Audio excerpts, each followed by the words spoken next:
Hamas और Israel में जारी जंग शिद्दत इख्तियार करती जा रही है और इसराइली फोर्सेस के हमास के जंगजुओं को ख़त्म करना इम्तहान बनता जा रहा है। ऐसे में इसराइल के इंटेलिजेंस हुकाम ने एतराफ़ किया है कि इसराइल के लिए हमास का खात्मा मुमकिन नहीं, क्योंकि अमेरिका ने इसराइल का साथ छोड़ दिया है। बरतानवी अखबार टेलीग्राफ की रिपोर्ट के मुताबिक इसराइली इंटेलिजेंस हुकाम का कहना है कि गजा में कई माह से जारी तवील लड़ाई के बावजूद वो अपना हदफ हासिल नहीं कर पाएंगे।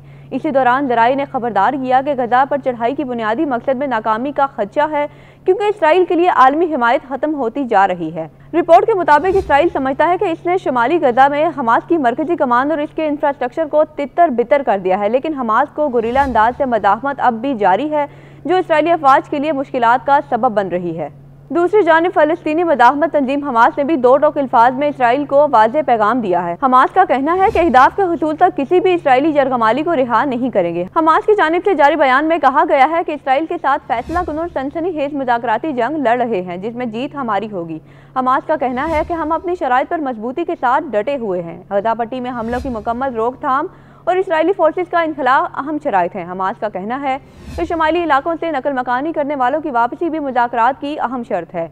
दूसरी जानिब कतर में गजा जंग बंदी पर मुज़ाकरात जारी हैं। कतर का कहना है कि जंग बंदी मुज़ाकरात की टाइम लाइन्स के बारे में कोई अपडेट नहीं, ताहम पुरुमीद हैं। इधर अक़वाम मुत्तहिदा सलामती कौंसिल में जंग बंदी करारदाद के बाद भी गजा में इसराइल के हमले मुसलसल जारी हैं। इसराइली फौज ने पनाहगज़ीन कैंप में एक घर पर हमला कर दिया, जिसके नतीजे में 8 फ़लस्तीनी शहीद और मुतअद्दिद ज़ख्मी हो गए। फ़लस्तीनी पनाहगज़ीनों के लिए काम करने वाली अक़वाम मुत्तहिदा की इमदादी एजेंसी अनरवा का कहना है कि सलामती कौंसिल में जंग बंदी की करारदाद मंजूर होने के बावजूद इसराइली फोर्सेस की कार्रवाइयाँ जारी हैं। 7 अक्टूबर से जारी इसराइली वहशियाना हमलों पर अब तक 13,750 बच्चे शहीद हो चुके हैं। अनरवा का कहना है कि इसराइल अस्पतालों और करीबी इलाकों में जंगी कार्रवाइयाँ जारी रखे हुए है और इसराइली फोर्सेस अल शफा अस्पताल, खान यूनिस के अल-अमल और नासिर अस्पतालों में कार्रवाइयाँ कर रही हैं। फ़लस्तीनी वज़ारत सेहत के मुताबिक 7 अक्टूबर 2023 से अब तक गजा में 32,490 फ़लस्तीनी शहीद, जबकि 74,899 फ़लस्तीनी जख्मी हो चुके हैं।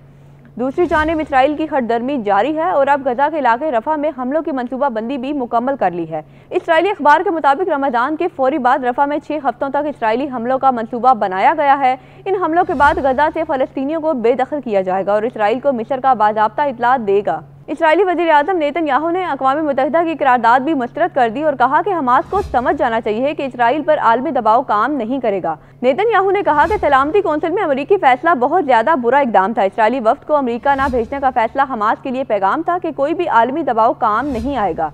गजा में इसराइली जारियत के साथ रहते फ़लस्तीनियों को खुराक और ज़िंदगी की बुनियादी ज़रूरियात की किल्लत का भी सामना है। अक़वाम मुत्तहिदा के वर्ल्ड फूड प्रोग्राम ने शुमाली गजा में कैद के शदीद खतरे का इंतबाह जारी कर दिया। अक़वाम मुत्तहिदा के मुताबिक जारी खुराक के शदीद बहरान के बाइस बच्चे सबसे ज़्यादा मुतासिर हो रहे हैं।